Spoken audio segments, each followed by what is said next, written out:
Welcome. Finance Minister James Marape met briefly with his departmental staff to outline the priorities for this year. This meeting coinciding with the opening of government accounts. 2018 will be an important year for the Finance Department as it reforms its functions with more focus on becoming an office with oversight functions in an effort to monitor how departments and agencies expand their budgetary allocations. We're now shifting away from Finance Department being printers of check here.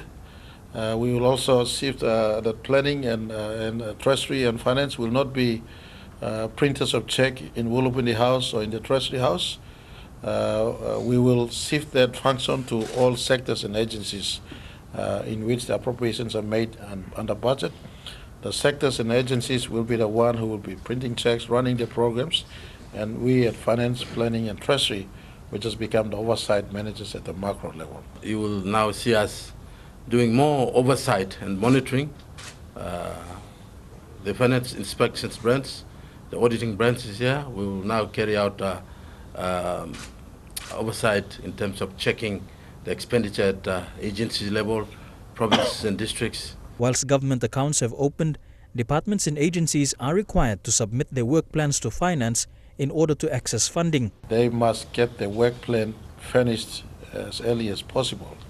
Based on the work plan, we will try our very best, not only honoring development budget component, but also the important recurrent components as early as January, February going forward. So we ask all departments to finish in the work plans for the first quarter. So for 2018, we will stick to what is in budget, no spending outside of budget, number one. Secondly, all expenditures of 2017 and beyond are totally redundant now.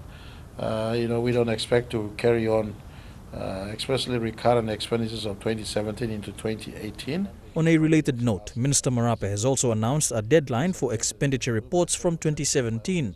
This is to account for funding which had been allocated last year. This move, an effort to increase transparency and accountability within the public service. But for 2017, all departments, provincial governments, districts, as well as agencies of state are required to furnish in all the expenditure report by 31st of March 2018. Agency heads who fail to comply with simple financial reports, these are actions that is deemed as showing you are not capable of running your departments. By 31st of March, you must submit your report. You submit your report, you're qualified to receive further drawdown. These expenditure reports will form the basis of the Finance Department's public account reports, which the department is now working on, which when completed will be presented to Parliament. So once the public accounts is presented to Parliament, it's open for total scrutiny for those who want to know exactly as to how we operated those fiscal years. Right now, the documents that is open for public scrutiny expenditures for 2010 to 2014, and we make commitment that expenditures for 2015 and 2016 would be presented to Parliament this year as soon as we tidy the public accounts.